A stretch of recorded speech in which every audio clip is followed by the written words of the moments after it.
வணக்கம். முற்றிலும் ஒரு புதிய இடத்திலிருந்து ராஜேஷ் சத்யா நான் இப்போது பேசிக்கொண்டிருக்கின்றேன். இது சண்டிகர் ரயில்வே ஸ்டேஷன். இங்கிருந்து நான் கொஞ்ச நேரத்தில் சண்டிகர் மதுரை எக்ஸ்பிரஸ், அதாவது Chandigarh Madurai super fast express, அதில் ஏறத்துக்கு காத்துக்கிட்டு இருக்கேன். நான் இப்போ வந்தது மண்டியிலேருந்து, அதாவது ஹிமாச்சல். சென்ற வீடியோவில் நான் சொன்ன மாதிரி மண்டி அப்புறம் அந்த இதெல்லாம் முடிச்சுக்கிட்டு இப்போ நேராக சண்டிகர் வந்திருக்கேன். சண்டிகர்லேருந்து நான் சென்னை நோக்கி என்னுடைய பயணத்தை தொடங்கப் போகிறேன்.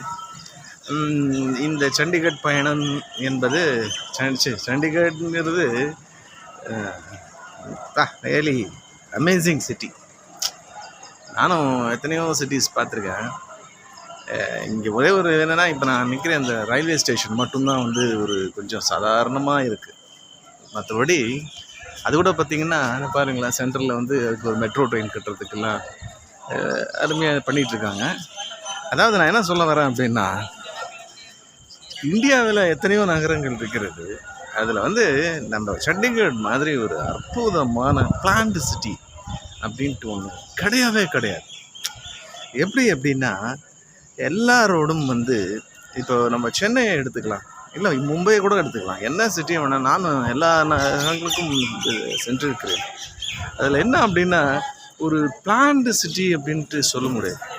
மற்ற நம்ம எதுவுமே it is not a plan city. இஷ்டத்துக்கு அது பாட்டுக்கு டெவலப்மெண்ட்டு கை இது முளைச்ச மாதிரி அப்படி பண்ணிகிட்ருக்கோம். ஆனால் இது எல்லாரோடும் 100 அடி, 2 பக்கமும் மரங்கள், நடுவில் பூங்கா, அற்புதம். அதை பக்கம் இந்த பக்கம் 2 சர்வீஸ் ரோடு, இப்படி எல்லாரோடும் பர்ஃபெக்ட் பிளானிங்னு ஒன்று சொல்லுவாங்க. அது நான் இங்கே தான் பார்த்தேன்.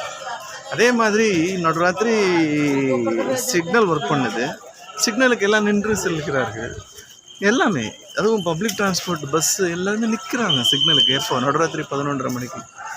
இந்த மாதிரி ஒரு காட்சியை சிங்கப்பூரில் தான் நீங்கள் பார்க்க முடியும். எனக்கு தெரிஞ்சு ஒரே வார்த்தையில் சொல்லணும் அப்படின்னா, இந்த சண்டிகரில் இருக்கிற இன்ஃப்ராஸ்ட்ரக்சர் டெவலப்மெண்ட் அப்படியே சென்னைக்கு மட்டும் இருந்தால் வேர்ல்டு கிளாஸ் சிட்டி ஆகிடும் சென்னை. என்ன பிரச்சனை அப்படின்னா, இவ்வளோ அற்புதமான ஒரு ஊரை இவ்வளோ பிளான்ஸ் பண்ண ஒரு ஊரை சரியாக மெயின்டைன் பண்ணலையான்னு கூட எனக்கு தோணுது. இந்த மக்களுடைய நடவடிக்கைகள் எல்லாம் பார்த்தா கொஞ்சம் ரெக்லெஸ்ஸாக தான் இருக்குது சில இடங்கள். ஆனால் இதே இப்போ நான் ஒன்று சொன்னேன், ஈவன் தமிழ்நாட்டில் கூட நீங்கள் கோயம்புத்தூர் எடுத்துக்கிட்டிங்கன்னா ரொம்ப சுத்தமாக இருக்கும். நான் அதாவது ரொம்ப சுத்தமாக இருக்கும்னு சொல்ல மாட்டேன், கொஞ்சம் சுத்தமாக இருக்கும் கம்பேர்ட் டு சென்னை. சென்னை அவ்வளோ பெரிய சிட்டியாக இருந்தாலும் சுத்தம் சுகாதாரம்னா என்ன, கிலோ என்ன விலைன்னு கேட்குற லெவலில் தான் சென்னையிலலாம் எல்லாருமே இருக்காங்க. இந்த மாதிரி இருக்காது. கோயம்புத்தூர் கொஞ்சம் சுத்தமாக இருக்கும். பெங்களூரும் சரியில்லை, எங்கே பார்த்தாலும் பிளாஸ்டிக் குப்பையெல்லாம் போட்டு பூந்து விளையாடிட்டேன். பெங்களூர் காலி. அந்த காலம் பெங்களூர் கார்டன் சிட்டின்னு 20 வருஷம் முன்னாடி நான் பார்த்த பெங்களூர் இப்போ இல்லை. அதனால் பெங்களூரை புகழ்வதில் எந்த அர்த்தமும் கிடையாது. ஆனால் சென்னையை புகழலாம். ஏன்னா இன்னும் கூட மக்களிடம் கொஞ்சம் நிறையா விஷயங்கள், நல்ல விஷயங்கள் இருக்கிறது, டெவலப்மெண்ட் இருக்குது, எல்லாமே இருக்குது. ஆனால் ஒரே இது என்னென்னா, பேஸ் இன்ஃப்ராஸ்ட்ரக்சர். அந்த முதலிலேயே ரோடெல்லாம் கொஞ்சம் பெருசாக போட்டுருந்தாங்கன்னா எந்த டிராஃபிக்கும் வந்திருக்காது, ஸ்மூத்தாக மெட்ரோ நடந்திருக்கும். எல்லாமே இப்போ பிளான் பண்ணி, இப்போ சென்னையில் நீங்கள் டெவலப்மெண்ட் பார்த்திங்கன்னா பிளான் பண்ணி அண்ணா நகர், கேகே நகர் அப்படின்லாம் பண்ணாங்க. அந்த மாதிரி அந்த இடம்லாம் பார்த்திங்கன்னா நல்லாயிருக்கும். கேகே நகர், அண்ணா நகர் மட்டும்தான். மற்றபடி வேறு எங்கேயுமே ஒரு பிளான் பண்ணியிருக்காது. ஷாப்பிங் காம்ப்ளெக்ஸ் இங்கே, ரெசிடென்ஷியல் இங்கே இஷ்டத்துக்கு இருக்கும். நூல் பிடிச்ச மாதிரி இருக்கணும் எப்போவுமே. ஃபாரின் கண்ட்ரிஸ் எல்லாம் நீங்கள் பார்த்தீங்கன்னு வச்சுக்கோங்க, இந்த development will be always like, அது ரொம்ப அழகாக இருக்கும். அந்த மாதிரி இந்த சண்டிகர் மட்டும்தான் இருக்குது நான் பார்த்த வரைக்கும் இந்தியாவில். அவ்வளோ அழகான டெவலப்மெண்ட்டு. அண்டு அதே மாதிரி இன்ஃப்ராஸ்ட்ரக்சர் மட்டும் சென்னையில் இருந்தது எங்கே போயிடும். அது பப்ளிக்குடைய அவேர்னஸ், மெயின்டெனன்ஸை சேர்ந்து இட் வில் ரீச் பிரமாதமாக இருக்கும். அதுதான் ஒரே ஒரு இம்ப்ரெஷன் எனக்கு இந்த சண்டிகரை பற்றி தோன்றுறது.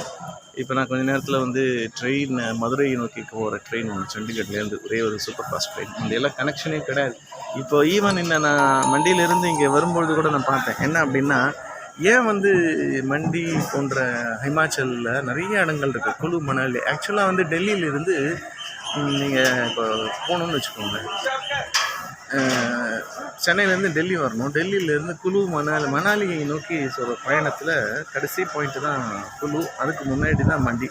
அதுக்கு முன்னாடி தான் வந்து உங்களுக்கு இந்த அடுத்து இந்த ஸ்டேஷன். அதுக்கு முன்னாடி வர்றது தான் சில ஊர்கள் வருது. அதுக்கப்புறம் சண்டிகருக்கு அடுத்தது டெல்லி. இது என்ன அப்படின்னா, முந்திலாம் வந்து இந்த கனெக்ஷன் சண்டிகர்லேருந்து வந்து இல்லை ஈவன் டெல்லியிலேருந்து கனெக்ஷன் கிடையாது. அதனால் டெவலப்மெண்ட்லாம் இப்போ இல்லை. இப்போ நிறைய 30-40 வருஷம் முன்னாடி நான் டெல்லி வந்தபோது வந்து ஒரு கனெக்ஷன் இல்லாமல் இருந்தது. ஏன் சென்னையிலேயே நிறைய கனெக்ஷன்ஸ் கிடையாது, நிறைய ரோடுகள் கிடையாது. அந்த outer ring road, inner ring road அப்படிலாம் போட்டு, அதை எக்ஸ்பிரஸ்வே ஒன்று போட்டு மதுரை இப்போ மதுரையிலேருந்து வரலாம். மதுரைக்கெல்லாம் ட்ரெயின் நேராக போகாது. இப்போ பாருங்கள், நான் சண்டிகர்லேருந்து நேராக மதுரைக்கு ட்ரெயின் போகிறேன். அந்த மாதிரிலாம் கிடையாது. அந்த மாதிரி கனெக்ஷன்ஸ் இங்கேயும் ஏற்பட்டிருக்கு. ஹிமாச்சல் போகிறதுக்கு வந்து நிறைய சுரங்கங்கள் போட்டு, இது வந்து வாஜ்பாய் பீரியடில் வந்து தங்க நாற்கரம் திட்டம், அந்த பீரியட் தாங்க கோல்டன் பீரியட். அந்த வாஜ்பாய் பீரியடில் வந்து எல்லா ரோட்ஸையும் எல்லாத்தையும் கனெக்ட் பண்ணிட்டாங்க. 4 மேஜர் சிட்டி மட்டும் இல்லை, இத்தனை சுரங்கங்கள் போட்டு ஹிமாச்சலுக்குலாம் இப்போ நேராக பஸ்ஸு போகுது. அந்த சுரங்கம் மட்டும் இல்லைன்னா நான் நேற்றுக்கு வந்துருக்கவே முடியாது. ஹிமாச்சல்லேருந்து டுவர்ட்ஸ் ஹரியானா சண்டிகருக்கு அவ்வளோ தெளிவான ஒரு அற்புதமான ஒரு கனெக்ஷன்ஸ். எவ்வளோ கஷ்டம் அந்த அது மலையை குடைஞ்சி சுரங்கம் போட்டு அது பண்ணதுனால வந்து உங்களுக்கு வந்து அப்படி ஒரு கனெக்டிவிட்டி ஏற்பட்டதுனால ஒரு அற்புதமான ஒரு 8 மணி நேரத்தில் நான் இப்போ இங்கேருந்து போக முடியாது, நல்ல பஸ்ஸில், காரில். அது மாதிரி ஹிமாச்சல் போகணுன்னா இங்கேருந்து ரொம்ப ஈஸி சண்டிகர்லேருந்து போகிறது. டெல்லிக்கு வருது நீங்கள் ஃப்ளைட்டில் வந்து 4 மணி நேரத்தில் வரலாம்னா, இங்கே வந்து ட்ரெயினில் வந்து ஒரு 2 நாளில் வரலாம். இன்னும் அது மட்டும் ட்ரெயின் வந்து எவ்வளோ ஃபாஸ்ட்டாக போனாலும், ஆனால் ஃபாஸ்ட்டாக போகிறது கொஞ்சம் ரிஸ்க்கு தான். அது எப்படின்னு தெரியல. அது ஏன்னா கொஞ்சம் வந்து, ஆனால் இது நான் என்ன சொல்ல வரேன் அப்படின்னா, இந்த கனெக்டிவிட்டி எல்லாம் ஏற்பட்ட பிறகு நான் வந்து அதையெல்லாம் சரியாக புரிஞ்சிக்கல, பயன்படுத்திக்கலன்னு தான் சொல்லுவேன். இப்போ வந்து ஏன் நீங்கள் வந்து ஊட்டியை நீங்கள் பார்க்குறீங்க, நானே திரும்பவும் பார்த்தேன், ஊட்டி மாதிரி இருக்குது வண்டியே. அப்போ அதுக்கு மேலே குழு மணாலி அது போகிறது ஒன்றும் பெரிய இது கிடையாது. நீங்கள் 4 இடங்களுக்கு வந்து நம்ம கிணத்து தவளையாக இல்லாமல் இதே ஸ்டேட்டுக்குள்ளே உட்காந்துட்டு இருக்காம பல இடங்கள் போகும்போது தான் நமக்கு பல அறிவுகள் அதிகமாகும், பல விஷயங்கள் புரிந்து கொள்ளும், பல தரப்பட்ட மக்களை பார்க்க முடியும். நான் இன்னும் போனால் வரும்போது ஃப்ளைட்டில் வந்தேன், இப்போ போகும்போது நான் ட்ரெயினில் போகிறேன். ஏன் ட்ரெயினில் போகிறேன் அப்படின்னா, ட்ரெயினில் போகும்போது டெல்லி தாண்டின அப்புறம் கிட்ட எக்கச்சக்க ஸ்டேஷன், பலதரப்பட்ட மக்கள், பலதரப்பட்ட பயணம், எல்லாம் பலதரப்பட்ட கலாச்சாரம், பலதரப்பட்ட மொழிகள், எல்லாவற்றையும் பார்க்கலாம். இந்தியா எவ்வளோ பெருசு. நம்ம தமிழ்நாட்டுக்குள்ளே உட்காந்துக்கிட்டு இப்போ இதுதான் இந்தியான்னு நினச்சிட்டு இருக்காங்க. இந்த மாதிரி நம்ம எல்லா இடங்களையும் பார்க்கும்போது தான் நம்மளுடைய பாரதியார் சொல்லுவார் இல்லையா, வெளியிடத்தெல்லாம் பார்த்து நம்மளுடைய இம்ப்ரூவ் பண்ண முடியும் நாட்டு. ஆனால் நம்மளுடைய இதை நாம் மேலும் மேலும் மெருகேற்ற முடியும். இதுதான் இந்த காட்சி. இன்னும் கொஞ்சம் நேரத்தில் ட்ரெயின் வரப்போகுது. நான் ட்ரெயின் வந்தப்போ இந்த ட்ரெயினை ஏறி தான் வரணும். அது வரைக்கும் எனக்கு தோன்றிய எண்ணங்களையும் பதிவுகளையும் இந்த காணொலியாக போட்டிருக்கிறேன். தொடர்ந்து பாருங்கள் அடுத்த காணொலியில். நன்றி. சண்டிகரிலிருந்து ராஜேஷ் சத்யா. வணக்கம். தேங்க்யூ.